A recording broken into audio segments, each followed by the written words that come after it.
안녕하십니까. 주요 국내외 뉴스를 통해서 주식 투자의 포인트를 살펴보는 크로스체크 이데일리 이정훈입니다. 저희 준비한 기사 살펴보시겠습니다. 굉장히 부정적인 얘기들이 많은데요. 오늘은 그나마 좀 첫 번째 소식은 좀 반가운 소식. 오늘 정부가 내놓을 금융시장 안정대책 어떤 내용들인지 또 그에 따른 시장 반응이 어떨지를 미리 좀 점쳐보는 시간 가져보겠고요. 최근 증권주 많이 빠지죠. 어제 주가가 막 10%씩 주요 증권사들 주가가 급락을 했는데요. 관련된 증권사들의 단기 유동성 악화 얘기, 그에 따른 정부 대책과 향후 증권주의 방향성을 잠깐 좀 살펴보시겠고요.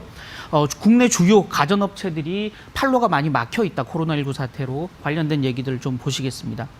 첫 번째 기사 보실 텐데요. 오늘 발표될 정부의 금융시장 안정화 방안 주요 내용들을 좀 미리 살펴보시겠습니다. 어제 금융당국 금융위원장인 은성수 위원장이 시중은행장들과 모였고요. 그래서 구체적인 그 큰 어떻게 금융시장 안정시킬 것인가의 큰 틀을 합의를 한 상태고요. 오늘 오후 2시에 열리는 문재인 대통령이 주재하는 비상경제회의, 지금 두 번째 열리는 비상경제회의에서 그 핵심적인 내용들을 최종 조율해서 발표할 예정입니다. 그래서 오늘 오후 장이 끝나기 전쯤이면 금융시장 어떻게 안정시킬지 우리 정부가 내놓은 종합 패키지 대책들이 오늘 그 윤곽을 드러낼 것이다라는 겁니다. 그 내용들을 한번 살펴보시기 전에 먼저 이 그래프를 한번 보시는 게 좋을 것 같습니다. 오늘 어떤 대책이 핵심적으로 나올 것이며 그 대책이 나올 수밖에 없었던 배경이 뭔가를 나타내는 그래프인데요. 여기 지금 4월, 5월, 6월 지금 2분기 중에 국내에 만기 도래하는 장단기 채권의 규모, 만기 규모로 나타낸 자금입니다. 채권은 일정 기간 돈을 빌리고 돈을 빌리는 데 따른 원금을 보장해 주겠다 약속하고요. 그에 따른 이자를 지급하겠다. 이게 쿠폰 금리라고 하는데요. 이자를 지급하겠다라는 약속을 하고 통상 1년 길게는 20년, 30년 가까이 자금을 빌리는, 그러니까 우리 채권이라고 얘기하는데요. 이 채권은 기본적으로 만기가 돌아온다. 그래서 회사채는 주로 만기가 3년 정도고요. 단기 자금인 그 CP 같은 경우는 통상 90일 정도 되는데요. 이렇게 만기가 돌아오면 이 돈을 바로 갚는 게 아니고요. 자금 부담이 워낙 크기 때문에 회사채 시장은 자금을 빌리는 규모가 워낙 크기 때문에 자금을 바로 현금으로 갚는 게 아니고 또 다른 새로운 채권을 또 찍어서 그 돈으로 이 CP나 회사채를 갚아 나가는, 이걸 우리는 만기 상환, 그러니까 차환 발행, 롤오버라고 하는데요. 이런 차환 발행들을 원활하게 해줘야 기업들이 계속 이 자금을 시장에서 빌리고 또 갚고 빌리고 갚고 하면서 장기적으로 어떤 그 생산적인 일에 자금을 투입한다던가 아니면 신규 설비 투자를 한다던가 할 수 있는 상황인데요. 그 만기가 돌아오는 자금들이 4월, 5월, 6월에 집중적으로 지금 몰려 있다라는 겁니다. 4월만 해도 거의 60조 가까운 자금들이 우리 기업들이 갚아야 될 채권 만기 도래액이다라는 겁니다. 그럼 이 60조를 어떻게 해야 되냐? 갚기 위해서는 국내 기업들이 60조나 되는 큰 자금을 갖고 있지 못하다 보니까 새롭게 또 시장에서 채권을 찍어서 이 60조를 갚아야 되는데요. 이 지금 시장 상황이 60조어치 채권을 찍기가 굉장히 어려운 상황이라는 거죠. 여기 나와 있지 않지만 우리 흔히 국채금리가 이렇게 있으면 회사채는 기업이 찍다 보니까 조금 더 리스크가 있다. 그래서 금리가 더 높다라는 말씀드렸죠. 이 금리 차이를 우리는 크레딧 스프레드, 회사채가 국채에 비해서 더 많은 웃돈을 줘야 되는 그 금리 차이를 크레딧 스프레드라고 하는데요. 이 크레딧 스프레드가 최근 들어서 한 달 사이에 한 3배 가까이 급등을 하고 있다는 겁니다. 기업이 회사채를 찍으려면 추가로 부담해야 되는 비용이 3배 이상 늘어났다는 겁니다. 따라서 이런 방식으로는 회사채를 찍어서 자금을 갚기가 굉장히 어려워진다는 거죠. 특히 삼성전자나 LG전자 같이 신용등급이 워낙 좋은 기업들 같은 경우는 그나마 시장에서 자금을 조달할 수 있겠지만 신용등급이 좀 낮은 회사채를 발행한 기업들 같은 경우는 다시 이렇게 찍어내기가 굉장히 어렵다라는 거죠. 지금 코로나19 사태의 그 여파가 어디까지 미칠지 모르는 상황에서 투자자들이 신용도가 낮은 기업에 돈을 대줄 리가 없다라는 거죠.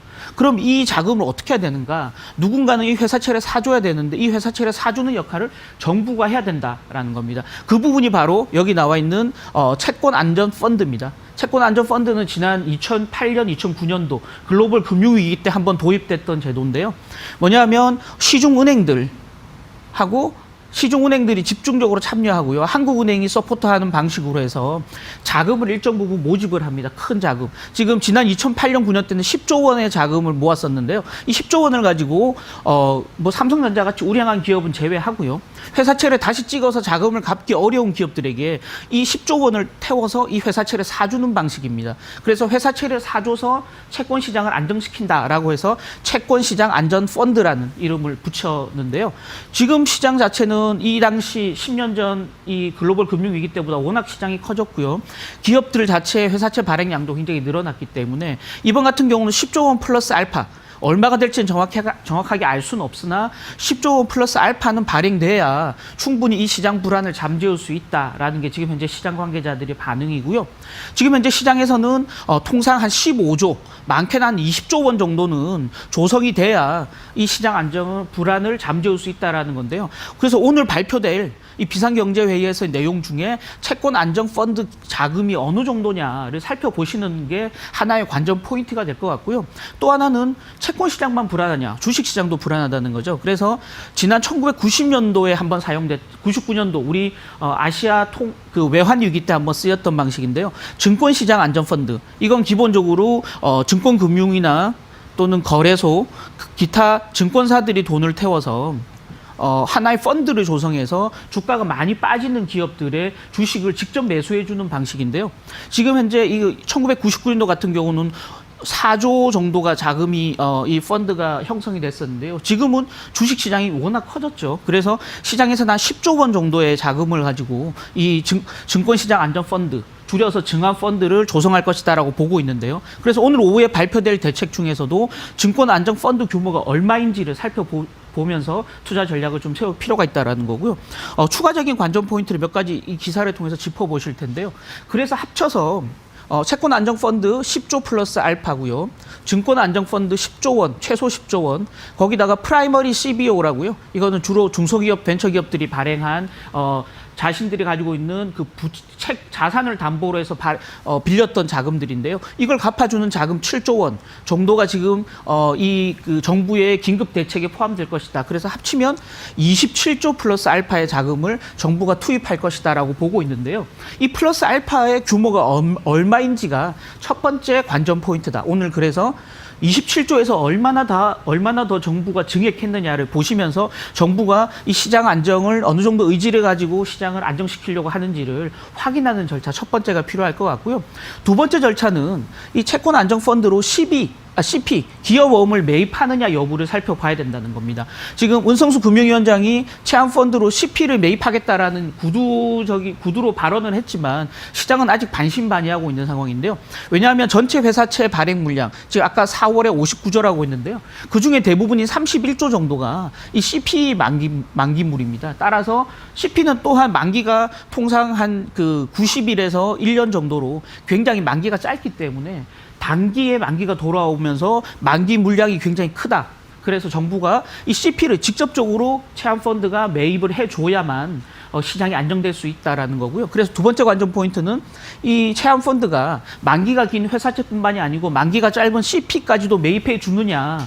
그래서 시장 안정을 바로 잡아주느냐를 살펴보셔야 될 것 같다라는 말씀 드리고요. 그 외에 시장이 이제 지금 요구하는 부분들이 있습니다. 그 부분도 한번 좀 살펴보실 텐데요.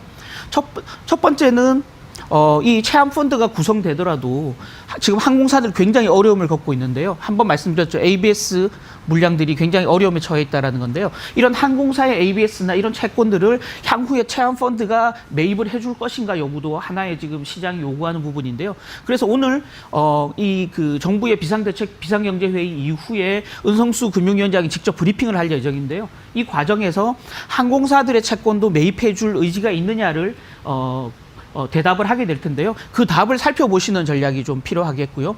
네 번째는 지금 회사가 요구하고 있는 방식은, 시장이 요구하고 있는 방식은 회사채 신속 인수 제도입니다. 이거 역시 외환위기 때 한번 쓰였던 방식인데요.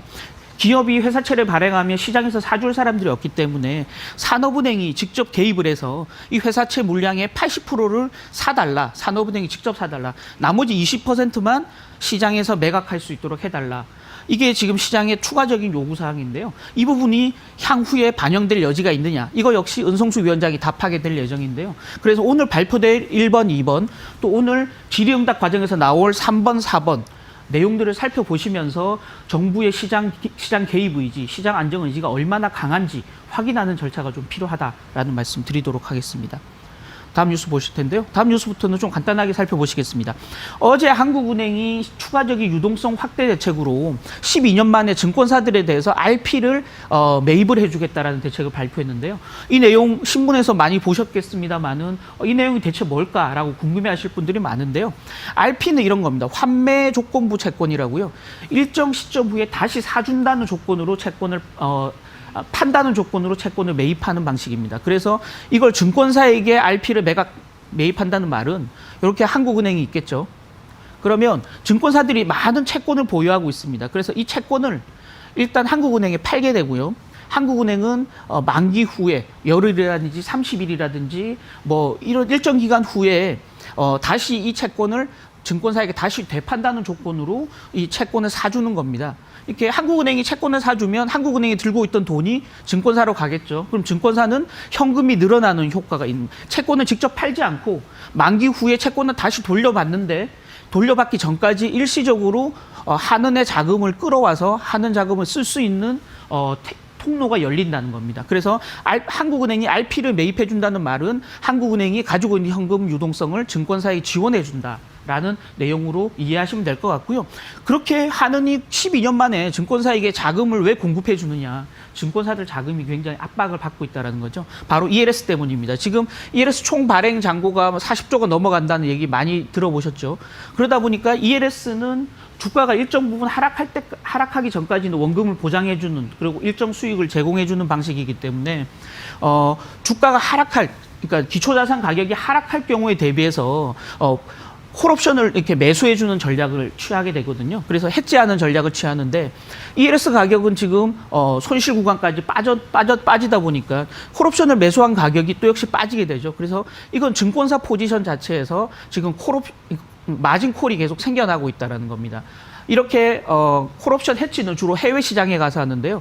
해외 증권사들이 국내 증권사들에게 담보가 부족하니 현금을 메꿔라라고 요구하고 있고요. 그러다 보니까 국내 대형 증권사들조차도 하루에 지금 추가 증거금으로 1조 원 이상의 자금을 지금 외국계 증권사에 보내야 되는 이런 상황에 놓여 있다는 겁니다. 그래서 단기적인 자금 유동성이 굉장히 꼬이고 있다는 거고요. 특히나 조금 전에 말씀드렸듯이 증시 안정펀드, 증안펀드에도 증권사들이 돈을 태워야 되는 상황인데요. 증권사 가뜩이나 지금 ELS 때문에 유동성이 꼬이는데 이 증안펀드에 추가로 돈을 출자하라? 굉장히 지금 난감한 상황에 처해 있죠. 그에 따라서 한국은행이 RP 매입을 통해서 증권사에게 단기 자금을 지금 지원해 주겠다라는 거고요. 이렇게 본다 그러면 일단은 증권사들의 단기 유동성 악화를 어느 정도 해소해 줄 수 있는 반가운 소식이다라고 볼 수 있겠는데요. 지금 시장이 의미 있는 반등을 하지 않는 이상은 구조적으로 증권사는 지속적으로 이런 현금 유동성 압박에 처할 수밖에 없다라는 점에서 보면 증권주 지금 주가가 많이 빠져 있습니다만은 지금 현재로서는 단기 유동성 악화에 따른 보수적인 투자 전략이 계속 필요한 시점이다. 그래서 단기 유동성이 어느 정도 해소되는 시점, 또 우리 자금 시장에서 유동성이 어느 정도 확보되는 시점에서야 비로소 바닥을 찍고 증권주의 의미 있는 반등이 나타날 수 있다는 점 유념하셔서 증권주에 대한 투자 좀 보수적으로 가져갈 필요가 있다라는 말씀 다시 한번 드리도록 하겠습니다. 마지막 뉴스 보실 텐데요. 마지막 뉴스는 베스트바이입니다. 지금 미국 최대 가전 업체인데요. 가전 마트인데요. 이 베스트바이 같은 경우 전체 물건의 한 80%를 삼성과 LG 같은 국내 가전 업체 물건으로 채우고 있고요. 또 믹스드마트 같은 독일에 있는 그 가전 마트인데요. 유럽에서 가장 큰 가전 업체입니다. 가전 판매 업체입니다. 그런데 이 부분이 코로나19 사태로 지금 마비를 겪고 있다라는 거고요. 관련해서 다음 뉴스 한번 보시면 지금 이런 그 매출 공급 사이드에서, 그러니까 그 매출 사이드, 판매 사이드에서의 지금 판로가 지금 막히고 있는 상황이고요. 또 역시 생산 역시 주요 공장에서의 생산 자체가 지금 차단되고 있다 보니까 국내 삼성전자, LG전자 등등 이런 대형 가전마트를 통해서 판매하는 TV나 스마트폰 판매가 가파르게 줄어들고 있다는 거고요. 실제 2분기에 글로벌 스마트폰 판매량을 보면 38% 지금 2월에 급감했다라는 데이터가 나오고 있고요. 지금 1분기 글로벌 TV 판매량도 9%나 급감하고 있다라는 얘기가 나오고 있는 상황입니다. 따라서 가전업체에 대해서도 조금 신중한 투자 전략이 좀 필요하다라는 말씀 드리겠습니다. 저희가 준비한 기사는 여기까지고요. 간밤에도 미국 상원에서의 재정 부양 패키지 부결 소식에 주가가 급락을 했는데요. 하나하나 정부 대책을 확인하면서 가실 필요가 있다. 섣불리 기대감에 매수하는 전략보다는 돌다리도 두들겨 봐야 된다라는 말씀 다시 한번 드리겠습니다. 지금까지 이정훈이었습니다.